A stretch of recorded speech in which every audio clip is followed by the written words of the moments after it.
¿Qué situaciones complicadas trae el decreto 806 que impone o implementa la virtualidad en los procesos judiciales? En este video vamos a hacer un tutorial sobre cómo desarrollar estos procesos de la mano de este decreto, cómo cambian los estatutos procesales, contencioso administrativo, laboral y civil, y a resolver o también a debatir algunas inquietudes que se han presentado respecto a esta nueva norma. Bienvenidos.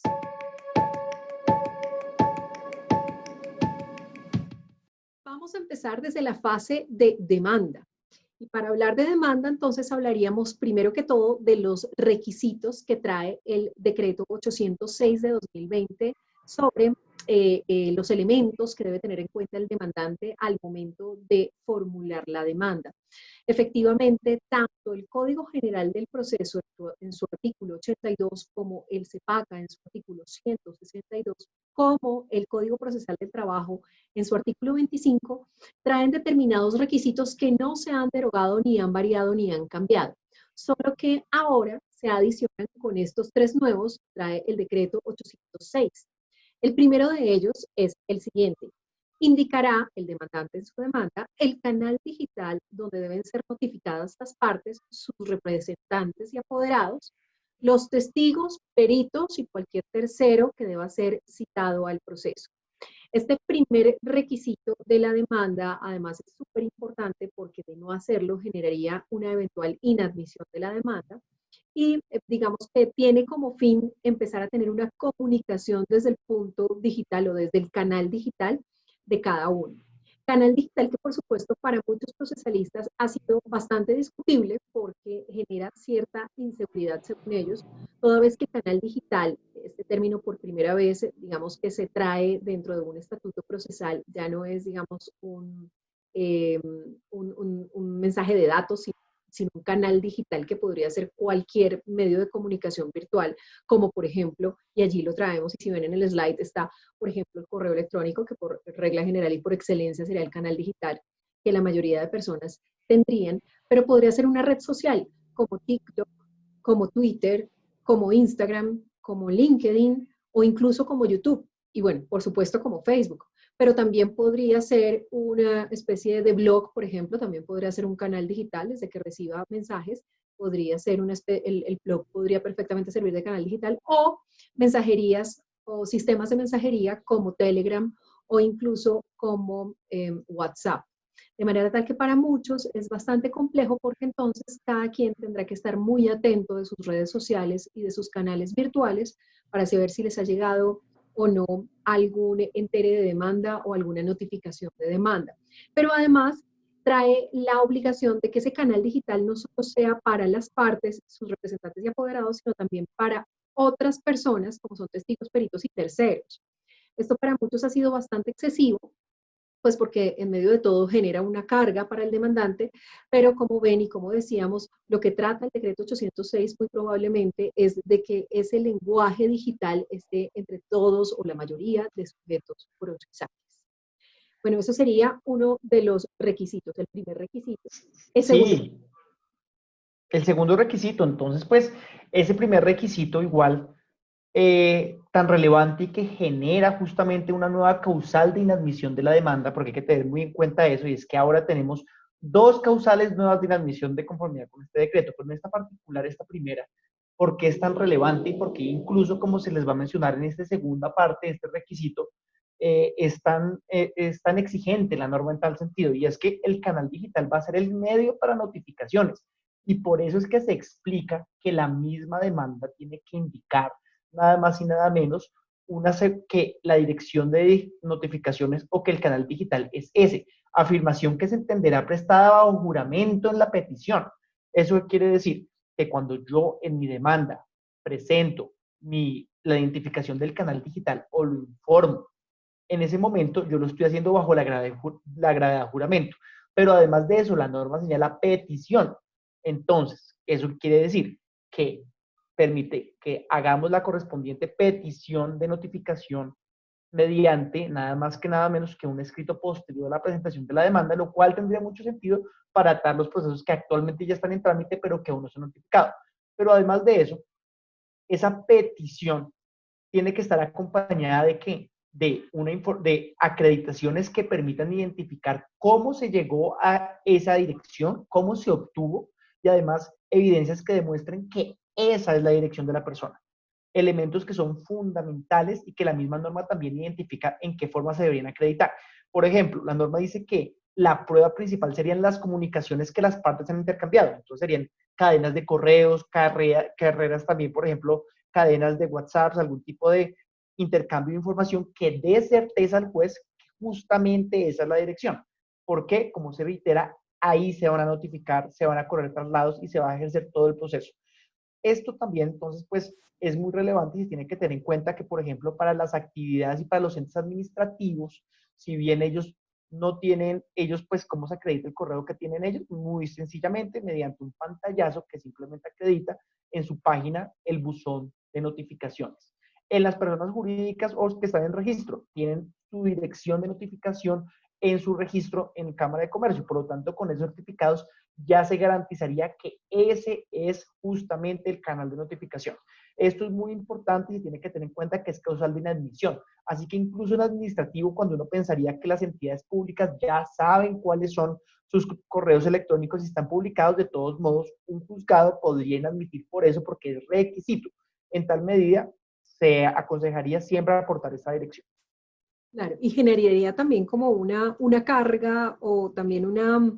estrategia del demandante, y es que si finalmente tengo que llegar la evidencia de que ese correo o ese canal digital corresponde al demandado, muy probablemente tengo que, previo a la presentación de la demanda, remitir comunicaciones a esa persona, justamente mediante ese medio digital o ese canal digital, para probar o tener la evidencia que nos pide o que nos exige este decreto 806. Pero adicionalmente nos trae otra causal que también es de inadmisión, que es enviar por medio electrónico copia de la demanda y de sus anexos a los demandados, que es el gran cambio que hace el decreto 806 en respecto a, digamos, enterar al demandado previo a la admisión, previo al eventual rechazo, previo, digamos, a la calificación de la demanda, de que efectivamente tiene una. Y pues para ello yo necesito conocer el medio electrónico, conocer el canal digital de la contraparte, pero si no lo conozco, entonces la norma establece que en todo caso tengo que hacer el envío de la demanda y de sus anexos a través de un medio físico. Y esto significa entonces que, bueno, por supuesto, hay un cambio, ya un cambio de mentalidad, y es que yo pueda enterar a la contraparte antes incluso de que haya autoadmisorio. Es lo que se conoce o lo que están ahora llamando los procesalistas un traslado anticipado. Traslado anticipado que en realidad no es traslado porque todavía no se ha trabado la litis, porque todavía, digamos, en realidad no se ha admitido la demanda, pero sí es una manera de enterar a la contraparte de que la demanda ya existe. Obviamente, esto aplicaría siempre que no tuviéramos medidas cautelares, porque si efectivamente se están exigiendo medidas o pidiendo medidas cautelares, no habría necesidad de hacer este envío debido a que las medidas cautelares buscan sorprender a la contraparte. Importante tener en cuenta este cambio, importante porque además va a tener su incidencia en las notificaciones, en la notificación del autoadmisivo de la demanda especialmente. Entonces ahora viene otro tema que es el de anexo de la demanda. Ya tengo mi demanda, lo tengo con los 3 requisitos adicionales, pero entonces vamos a ver qué sucede con los anexos. En materia civil, el Código General del Proceso, en su artículo 84, establecía que estos eran los anexos de la demanda: poder, certificado de existencia, prueba extraprocesal y documental, y la copia, una copia que era del archivo del juzgado, y tantas copias de ella y de sus anexos cuantas sean las personas a quienes deban correrse traslado, es decir, demandados, y en la demanda como mensaje de datos para el archivo del juzgado y el traslado de los demandados. Entonces, en últimas era, como ustedes lo pueden observar, tanto la demanda como los anexos, como el CD del archivo, como la demanda del archivo, como el CD para los traslados, como la demanda en físico para los traslados, como los anexos en físico para los traslados. Una carga bastante grande que tenía que tener el demandante, que presentaba la demanda y que le ocupaba bastante tiempo, pero además mucho papel, ¿no?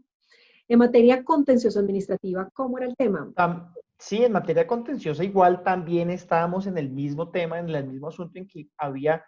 un desgaste y una exigencia también de copias y anexos para las partes y también para el Ministerio Público y la Agencia Nacional. Pero ahora justamente con el cambio normativo, ya esas copias no serán necesarias. Entonces, ya no es requisito de la demanda ningún tipo de anexo relativo a copia de la demanda y sus anexos para partes ni ministerio ni agencia. Sin embargo, el resto de anexos claramente van a seguir siendo parte de la demanda, tanto la copia del acto administrativo con su publicación o ejecución, el documento que acredite la calidad en la que estoy participando, el agotamiento de la conciliación, el agotamiento del procedimiento administrativo en que se haya ejecutado, pero ya justamente tampoco es necesario realizar ese tipo de anexos o presentarlos con la demanda. Mucho se había dicho anteriormente de si se podían allegar los anexos en medio electrónico o no. Y pues bueno, el decreto 806 queda claro y deja bastante, digamos, evidente y expreso que los anexos van a ser en medio electrónico. Y por otra parte, pues por supuesto, genial que ya no tenga que acompañarse copias físicas ni electrónicas para el archivo del juzgado ni para el traslado, pues porque ya no tendría ningún sentido. Estas reglas aplicarían también para la subsanación. Pero también hay otro tema que cambia, es el poder especial, porque en este sí que hay cambios. Sucede que, y por eso es que ponemos la carita feliz en esta oportunidad, es que ya no se requerirá que el poder tenga firma manuscrita, ni firma digital, ni presentación personal, ni reconocimiento. Con la sola antefirma y el envío en mensaje de datos será suficientemente válido el poder que se otorgue.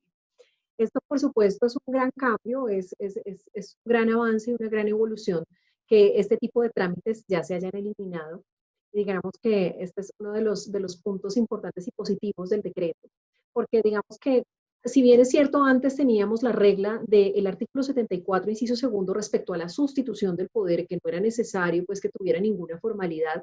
y que pues con la copia simple era suficiente, se presumía auténtico, pues ahora se extiende a los poderes e incluso hasta el punto de ni siquiera requerirse pues estas firmas, ni siquiera la firma electrónica. Entonces, pues de verdad que es un cambio y se presumirán en ese caso auténticos los poderes. Y es muy importante señalar eso, pero también hay que señalar que esto es facultativo. Es decir, los poderes que ya se encuentran justamente en los procesos judiciales no es que pierdan algún tipo de vigencia o no es que también yo no pueda, si prefiera, ir a una notaría a autenticarlo, hacerlo. Simplemente la norma señala que se tiene esa facilidad para justamente evitar ir a las notarías,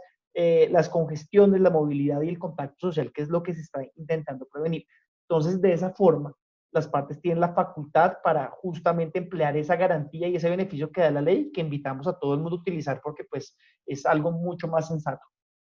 Bueno, teniendo la posibilidad de hacerlo,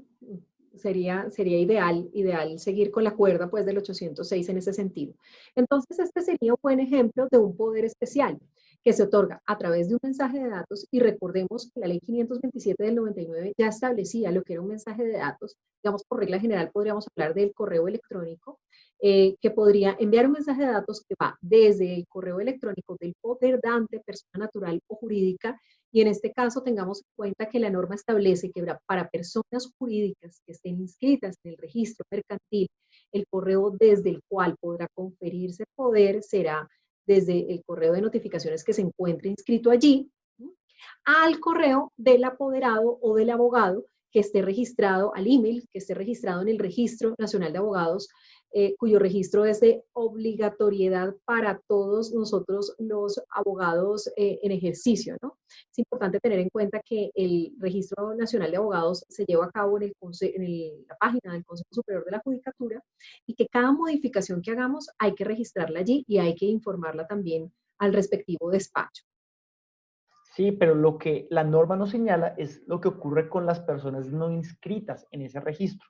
Entonces, encontramos que hay personas naturales que no tienen ese registro y también entidades públicas. En ese orden de ideas se podría pensar que las personas naturales también inscritas, pues lo natural es que también justamente lo hagan. Pero aquellas personas naturales que no se encuentran inscritas, con su correo personal puede ser suficiente acreditando con los medios requeridos, tales como algún tipo de documento, algún tipo de pantallazo que identifique el titular del mismo, pues con eso simplemente suplirse. Pero sobre las personas jurídicas, o perdón, sobre las entidades públicas existe un elemento diferencial, y es que en este caso las entidades públicas si bien tienen buzones de notificación personal, se podría entender que la norma, consciente de que las personas que manejan esos correos de notificación no siempre son quienes están facultadas para otorgar poder, pues simplemente excluye o no permite o facilita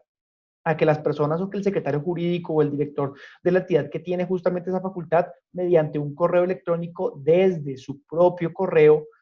para el desarrollo de sus funciones institucional, envíe y otorgue el poder con los anexos correspondientes que acrediten su participación o más que eso, su calidad y su facultad para hacerlo. Sí, pero siempre y cuando de todos modos hay que aclarar que la norma lo identifica y es una interpretación que se le puede dar justamente. Otra interpretación podría ser que como no trae norma o no trae, digamos, una mención expresa para el correo desde el cual se debe enviar el poder de entidad estatal, pues uno podría pensar por analogía y utilizar la regla de la notificación a entidad pública y pues plantear que debería hacerse desde el correo electrónico de notificaciones judiciales de esa entidad y que solamente desde él podría otorgarse. Cualquiera de las dos interpretaciones, digamos que están en la mesa.